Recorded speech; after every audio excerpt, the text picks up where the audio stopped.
ನಮಸ್ತೆ ಎಲ್ರಿಗೂ, welcome back to another vlog. ಇದು ನಮ್ಮ 8ನೇ ವರ್ಷದ ಆ್ಯನಿವರ್ಸರಿ. ಬೆಳಿಗ್ಗೆನೇ ಹಸ್ಬೆಂಡ್ಗೆ ವಿಶ್ ಮಾಡಿದ್ದೆ, ಆದರೂ ಅವರು ಡ್ಯೂಟಿಯಿಂದ ಬರೋಷ್ಟರಲ್ಲಿ ಏನಾದರೂ ಸ್ಪೆಷಲ್ ಮಾಡೋಣ ಅಂತ ಯೋಚನೆ ಮಾಡ್ತಾ ಇದ್ದೆ. ಮನೆಯಲ್ಲಿ ಮಾವಿನ ಹಣ್ಣಿತ್ತು, ಸರಿ ಮ್ಯಾಂಗೋ ಚೀಸ್ ಕೇಕ್ ಮಾಡೋಣ ಅಂತ ಹೇಳಿ ಈಗ ರೆಡಿ ಮಾಡ್ಕೊಳ್ತಾ ಇದ್ದೀನಿ.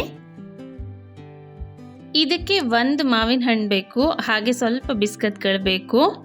ಆ್ಯಕ್ಚುಲಿ ನಾನು ಇದನ್ನು ಮಲ್ಟಿಗ್ರೈನ್ ಬಿಸ್ಕತ್ತಲ್ಲಿ ಮಾಡೋಣ ಅಂತ ಅಂದ್ಕೊಂಡೆ, ಆದರೆ ಮಲ್ಟಿಗ್ರೈನ್ ಬಿಸ್ಕತ್ ಖಾಲಿ ಆಗಿತ್ತು. ಸೊ ಮನೆಯಲ್ಲಿ ಬಿಸ್ಕತ್ ಇತ್ತು, ಅದರಲ್ಲೇ ಇದನ್ನು ಮಾಡ್ತಾಯಿದ್ದೀನಿ.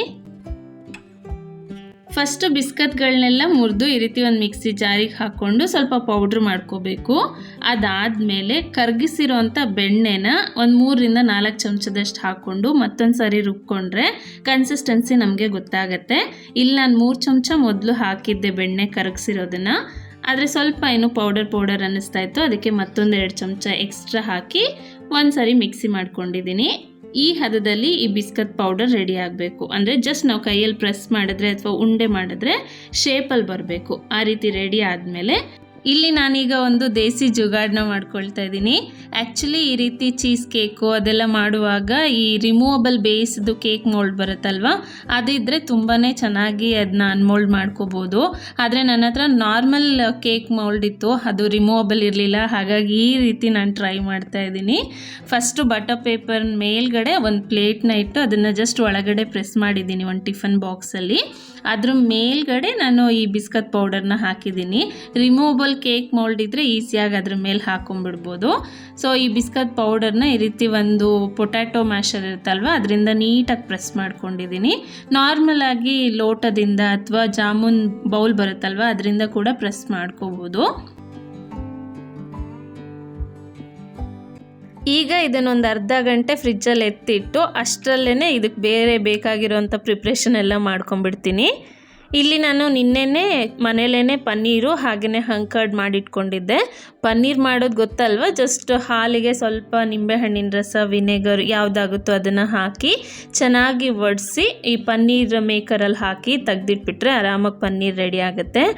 ಇನ್ನು ಹಂಕರ್ಡ್ ಅಂದರೆ ಮೊಸರು ಮಾಡ್ಕೊಂಡಿರ್ತೀವಲ್ವ, ಅದನ್ನು ಒಂದು ಬಟ್ಟೆನಲ್ಲಿ ಕಟ್ಟಿಟ್ಬಿಟ್ರೆ ನೀರಿನಂಶ ಎಲ್ಲ ಕೆಳಗಡೆ ಸೋಸ್ಕೊಂಡ್ಬಿಟ್ಟು ಗಟ್ಟಿ ಭಾಗ ಅಷ್ಟೇ ಉಳ್ಕೊಳ್ಳುತ್ತಲ್ವ, ಅದೇನೆ.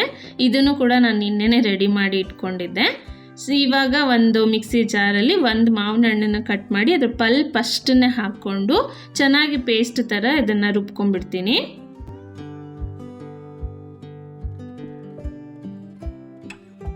ಇದಕ್ಕೆ ಸ್ವಲ್ಪನೂ ನೀರು ಹಾಕಿಲ್ಲ, ಹಾಗೇನೆ ಮಿಕ್ಸಿ ಮಾಡ್ಕೊಂಡಿರೋದು.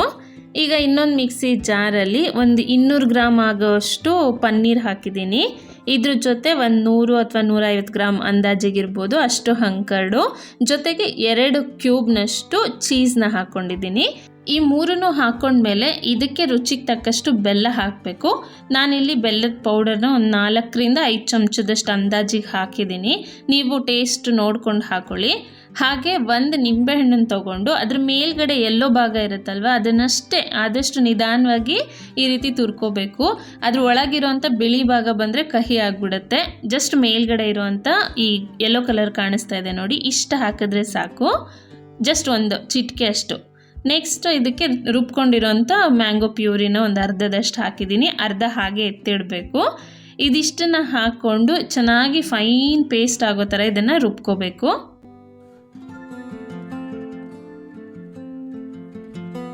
ಇದೀಗ ಪರ್ಫೆಕ್ಟಾಗಿ ರೆಡಿ ಆಗಿದೆ. ಇದಕ್ಕೂ ಕೂಡ ನಾನು ಸ್ವಲ್ಪನೂ ನೀರು ಹಾಕಿಲ್ಲ, ಹಾಗೆ ರುಬ್ಕೊಂಡಿರೋದು. ನೆಕ್ಸ್ಟ್ ಇದನ್ನು ನಾವು ಬಿಸ್ಕತ್ ಬೇಸ್ ರೆಡಿ ಮಾಡಿಟ್ಟಿದ್ವಲ್ಲ, ಅದ್ರ ಮೇಲ್ಗಡೆ ಹಾಕ್ಕೊಂಡು ನೀಟಾಗಿ ಸ್ಪ್ರೆಡ್ ಮಾಡ್ಕೋಬೇಕು. ಇದನ್ನು ಸ್ಪೂನಿಂದ ಕೂಡ ಸ್ಪ್ರೆಡ್ ಮಾಡ್ಕೋಬೋದು, ಆದರೆ ಈ ರೀತಿ ಸ್ಪ್ಯಾಚುಲನಲ್ಲಾದರೆ ತುಂಬ ಈಸಿಯಾಗಿ ಕ್ವಿಕ್ಕಾಗಿ ಆಗಿಬಿಡುತ್ತೆ. ನೀಟಾಗಿ ಇದು ಸೆಟ್ ಆಗಿದೆ ಅಲ್ವಾ. ಇದನ್ನು ಒಂದು ಇಡ್ಲಿ ಪಾತ್ರೆಯಲ್ಲಿ ನಾರ್ಮಲಾಗಿ ಇಡ್ಲಿನ ಸ್ವಲ್ಪ ನೀರು ಹಾಕಿ ಹೇಗೆ ಬೇಯಿಸ್ತೀವಲ್ವ, ಇದನ್ನು ಹಾಗೆಯೇ ಒಂದು ಅರ್ಧ ಗಂಟೆವರೆಗೂ ಸಣ್ಣ ಉರಿನಲ್ಲಿಟ್ಟು ಬೇಯಿಸಬೇಕು.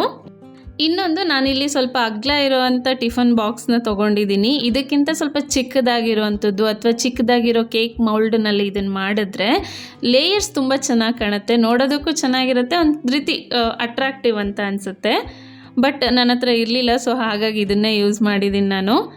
ಈಗ ನಾರ್ಮಲ್ ಆಗಿ ಇಡ್ಲಿ ಪಾತ್ರೆಯಲ್ಲಿ ಕೆಳಗಡೆ ನೀರು ಹಾಕಿ ಆಮೇಲೆ ಇಡ್ಲಿ ಹೇಗೆ ಬೇಯಿಸ್ತೀವಲ್ವ ಅದೇ ಥರ ಇದನ್ನು ಕೂಡ ಅರ್ಧ ಗಂಟೆ ಸಣ್ಣ ಉರಿನಲ್ಲಿ ಬೇಯೋದಕ್ಕೆ ಬಿಟ್ಟಿದ್ದೀನಿ.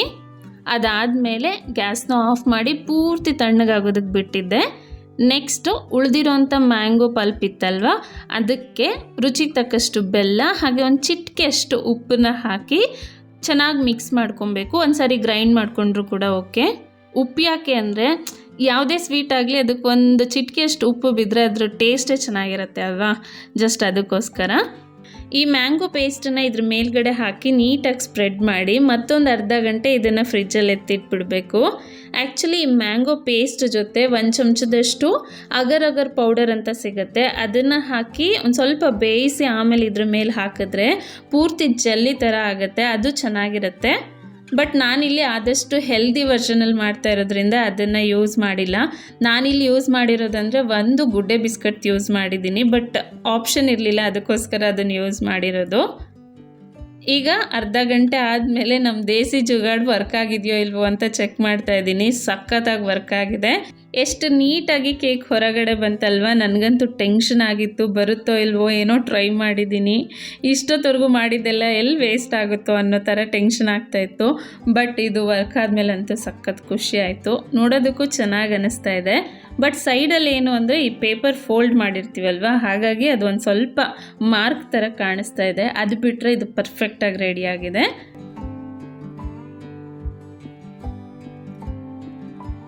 ಇದ್ರ ಮೇಲ್ಗಡೆ ಜಸ್ಟ್ ಡೆಕೋರೇಷನ್ಗೆ ಅಂತ ಮನೆಯಲ್ಲಿ ಟೂಟಿ ಫ್ರೂಟಿ ಇತ್ತು, ಅದನ್ನು ಯೂಸ್ ಮಾಡಿದ್ದೀನಿ. ಹಾಗೆಯೇ ಆ್ಯನಿವರ್ಸರಿ ಸ್ಪೆಷಲ್ ಅಲ್ವಾ, ಅದಕ್ಕೆ ಒಂದೆರಡು ಲಿಟಲ್ ಆರ್ಟ್ಸ್ನು ಕೂಡ ಇಟ್ಟಿದ್ದೀನಿ. ಜಸ್ಟ್ ಅದನ್ನು ಮ್ಯಾಂಗೋನಲ್ಲೇ ಕಟ್ ಮಾಡಿ ಇಟ್ಟಿರೋದು. ಹಾಗೆ ಸ್ವಲ್ಪ ಎಲ್ಲೋ ಇಷ್ಟು ಕಾಣಬಾರ್ದು ಅಂತ ಹೇಳಿ ಒಂದೇ ಒಂದು ಪುದೀನ ಎಲೆನ ಕೂಡ ಇಟ್ಟಿದ್ದೀನಿ. ಎಲ್ಲೋ ಮಧ್ಯೆ ಗ್ರೀನ್ ಇದ್ದರೆ ಸಖತ್ತಾಗಿ ಔಟ್ಲುಕ್ ಕಾಣಿಸುತ್ತೆ ಅಲ್ವಾ. ಫೈನಲಿ ನಮ್ಮ anniversary special mango cheese cake ಈಗ ರೆಡಿಯಾಗಿದೆ. ಮಕ್ಕಳಂತೂ ಸಖತ್ ಕ್ಯೂರಿಯಸ್ ಆಗಿದ್ದರು, ಇವತ್ತಮ್ಮ ಕೇಕ್ ಮಾಡ್ತಾಯಿದ್ದಾರೆ ಅಂತ ಹೇಳಿ. ಫೈನಲಿ ಎಲ್ಲರೂ ಈಗ ಟೇಸ್ಟ್ ಮಾಡುವಂಥ ಟೈಮು. ಆ್ಯನಿವರ್ಸರಿ ಸೆಲೆಬ್ರೇಷನ್ಗೆ ನಾನು ಮಾಡಿರೋಂಥ ಸಿಂಪಲ್ ಮ್ಯಾಂಗೋ ಚೀಸ್ ಕೇಕ್ ನಿಮ್ಗೆ ಇಷ್ಟ ಆದರೆ ಗೊತ್ತಲ್ವಾ, ವಿಡಿಯೋನ ಲೈಕ್ ಮಾಡಿ. ಹಾಗೆಯೇ ನೀವು ಕೂಡ ಒಂದ್ಸರಿ ಟ್ರೈ ಮಾಡಿ ರೆಸಿಪಿ ಹೇಗೆ ಬಂತು ಅಂತ ಹೇಳಿ ನಂಗೆ ತಪ್ಪದೆ ಕಮೆಂಟ್ ಮಾಡಿ. ಇದಿಷ್ಟು ನಮ್ಮ ಇವತ್ತಿನ ಆ್ಯನಿವರ್ಸರಿ ಸ್ಪೆಷಲ್. ಐ ಹೋಪ್ ನಿಮ್ಗೆ ಇಷ್ಟ ಆಗಿದೆ ಅಂತ ಅಂದ್ಕೊಳ್ತೀನಿ. ನಾನು ಯಾವುದೇ ಅಡುಗೆ ಮಾಡಿದ್ರೂ ಆದಷ್ಟು ಹೆಲ್ದಿಯಾಗಿ ಮಾಡೋದಕ್ಕೆ ಪ್ರಯತ್ನ ಮಾಡ್ತಾ ಇರ್ತೀನಿ.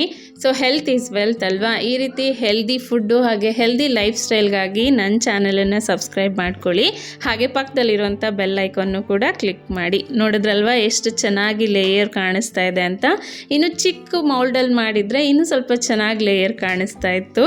ಸಿಗ್ತೀನಿ ಮತ್ತೊಂದು ಇಂಟ್ರೆಸ್ಟಿಂಗ್ ಬ್ಲಾಗ್ ಜೊತೆ. ಅಲ್ಲಿವರೆಗೂ thanks for watching. Bye bye.